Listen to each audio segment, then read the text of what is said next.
Hey everybody, welcome to our 4th week of Shelter at Home Sunday School series. And we're glad to have you back.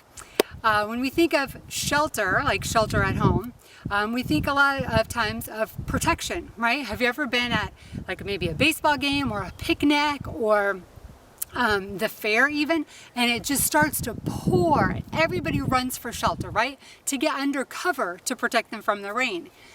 Well, this shelter at home order that we are under right now is for our protection too, to keep us away from other people where we might come into contact with the virus. And people who have the virus, to keep them at home, to keep them from spreading it, and it's working. So we're going to be talking about shelter today and about homes.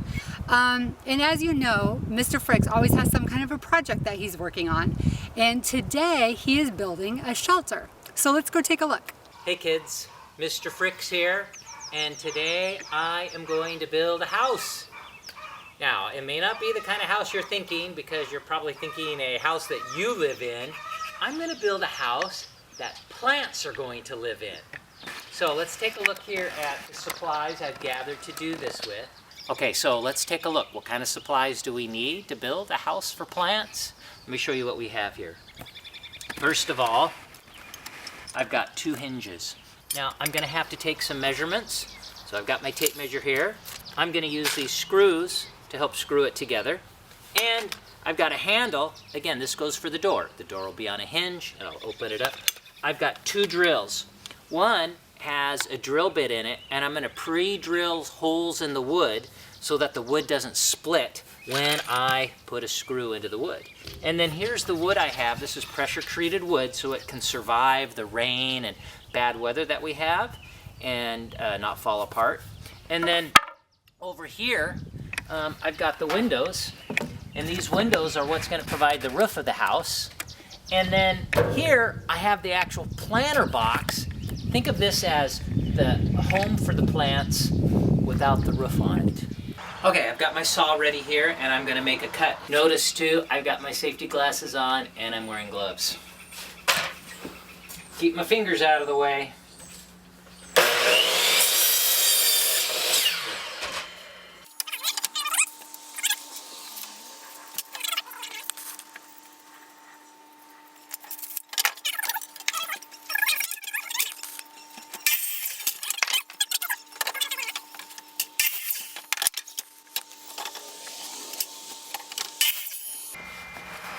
Okay, I've got my 2 pieces of wood. Let's go build the rest. Alright, so we've just balanced these up there very carefully. We don't want this to come tumbling down. You can see where I have to build a triangle inside of here, the bottom boards we just cut. I need to know this angle, so I'm just going to cheat and put this piece of wood here, and then I can just follow this line down right here. This is the angle that I need to cut the wood at, and if I measure the length of this, it's 23 1/8, so I'm going to cut 23 1/8, 23 1/8, and we will make our triangle to mount this wood to.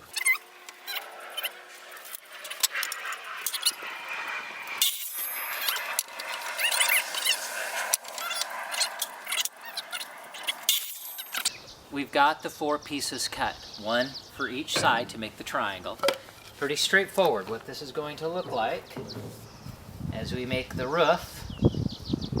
It's going to be like that. I'm going to put a screw right down in there to hold this together. So I'll put this on its side. I'm going to use the drill to cut the first hole so that the wood won't split. And I put the screw into it.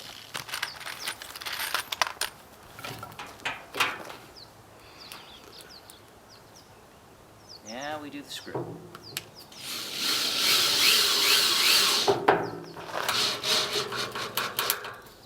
All right, look at that. Ta-da!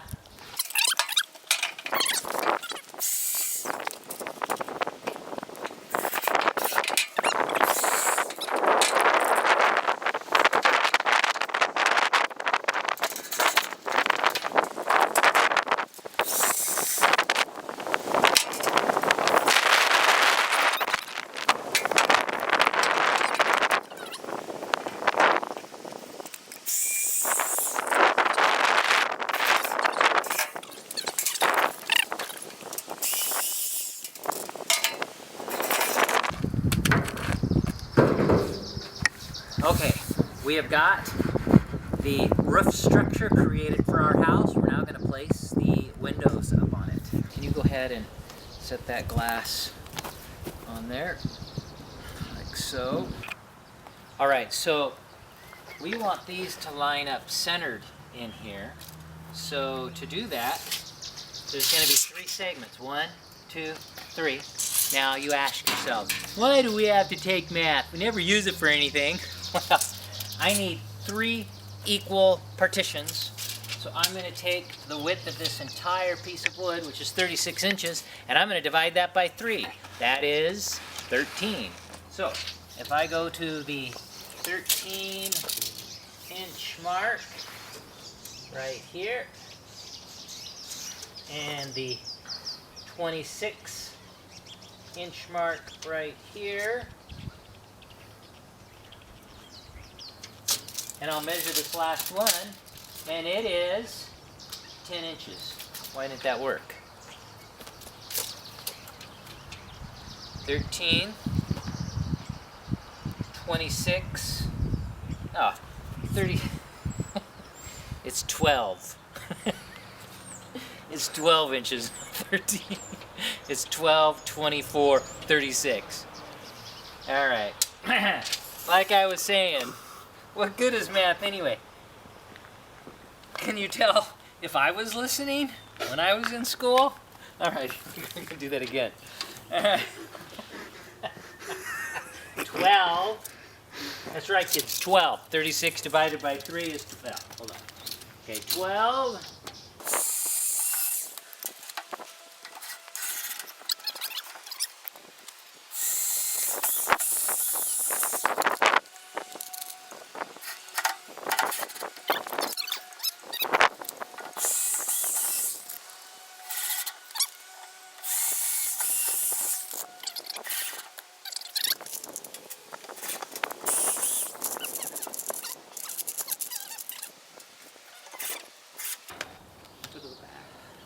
All right, now let's go ahead and close this up.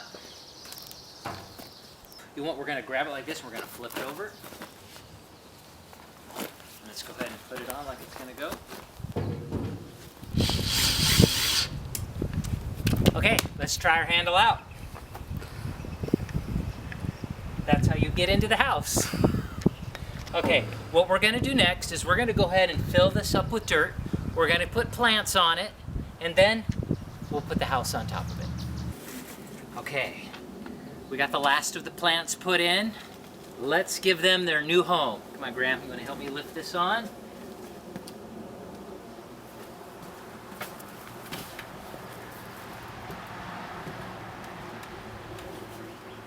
Got it?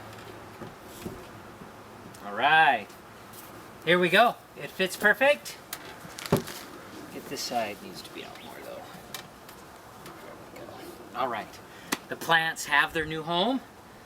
We can open up if you need to get in and take care of them, give some of them water, but at the same time, on these cold nights that we're still having, these plants are going to be kept warmer and safe so that they can have a wonderful summer. And I'm going to give it back to Rachel so she can talk to you about your wonderful home. Goodbye. Psalm 27 verse 5 tells us, "For he will hide me in his shelter in the day of trouble." God is our shelter. So if God is our shelter and he protects us, does that mean that bad things will never happen to us? No, because we live in a world, right? A world that is fallen, and there's sin and bad things happen all of the time. And so because we're under God's protection, that doesn't mean that bad things will never happen to us, right? People we love get sick and die. People get cancer. People get hurt. People are in accidents. People fight. And so there's no way to avoid that. But God does protect us. He gives us hope, right? And we're going to talk about that hope, but he keeps us from despairing like we maybe would if we didn't have that hope. So the Apostle Paul writes in 2 Corinthians, chapter 4, verses 8 and 9. Now, he was persecuted for his faith. And in fact, most of the disciples ended up dying for their faith, and they were persecuted. And as he was being persecuted, he's writing a letter of an encouragement to the Christians at Corinth. And this is what he says. We are afflicted in every way, but not crushed. Perplexed, but not driven to despair. Persecuted, but not forsaken. Struck down, but not destroyed. In other words, we are not victims. We are overcomers, because we know that this is not the end of the story, right? We know the end of the story, and we have hope and faith that there is more to come. When I was 9 years old, I was over at my friend's house swinging on the swings and on the swing set in her backyard. And like you do on a swing set, you swing as high as you can and jump off, right? And so some of you can probably relate to this, but sometimes when you're way up high and you jump off, when you land, you still have this forward momentum pushing you. And so I jumped, when we're trying to get higher and higher every time, right? So I jump off, my feet hit the ground, but the top part of my body is still moving forward. You know what I'm talking about, right? And so my legs are just trying to catch up with the top part of me so that I don't face plant in the yard. So as I'm doing this, trying to catch up, trying not to fall forward, and at the same time I'm running forward, I run into the side of their garage. And it was a wooden garage, and it was all painted white, and there's just these boards. But sticking out of one of the boards was a nail. And not like a nail had been hammered into the side of the garage, a nail had been hammered from the inside and was sticking sharp end out. It's a long nail.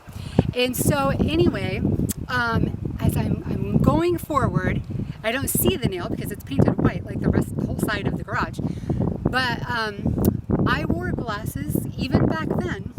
And so I went forward, I hit the side of the garage, and the nail just hit the lens of my glasses and just cut a mark into the plastic of the lens and made a big scar there. And so I was shaken, of course, but those glasses were temporary. The important thing, my eyeball, was safe. And so that's how you want you to think about our lives here, because the glasses can be replaced. It's temporary. It's no big deal. But my eye, the important thing, was safe. This life, this body, this world that we live in is all temporary. And things will happen and leave scars. When someone you love dies, that leaves a scar. When you have traumatic experiences, that leaves scars. Abuse leaves scars. But this is a temporary body and a temporary life and a temporary world. And what really matters, our soul is protected. And God has a better place for us. And if you remember last week, we talked about how the Israelites in the Old Testament were under this temporary system of sacrifice, where they would have to make all of these sacrifices continually to cover their sins. But God had something better for them, which was the one-time sacrifice of Jesus, right? The perfect Passover lamb. And so this temporary life that we're in now, also, God has something better planned for us. Let me read you out of Hebrews. And last week I mentioned that Hebrews is a book about old things and new and better things. And so this is in chapter 11, verse 16, and it's talking about our forefathers who lived by faith. And it says, "But as it is, they desire a better country, that is, a heavenly one. Therefore God is not ashamed to be called their God, for he has prepared them a city." So God has prepared a place for us that is better than this life. A home for us where there will be no tears, no crying, no sorrow, no death, and we will be with Jesus forever. So as you're thinking about shelter this week, remember that God shelters us and protects us in ways we don't even know about physically, but He also protects our soul. And our soul is the eternal, lasting part of us, and He has a better place prepared for us, so that when we have to face hard times in this life, we have that hope. And the way that we respond to difficult situations in this life is a witness to non-believers, because they'll see that hope that we have and they'll want that for themselves, that we don't despair. We know that there's more coming, and this is not the end. This is the temporary. But our future home is in heaven with Jesus, where we will have perfect bodies and will be away from all of the sadness and the bad things that happen here on earth. And so we have that to look forward to. So that is a place that God has prepared for those who are in Christ. And last week too, we talked about what it means to be in Christ, to really believe that He paid that sacrifice for your sins. So again, I encourage you, if you're not sure if you are in Christ, if God has a place prepared for you, that's something to talk to your parents about and ask them to pray with you.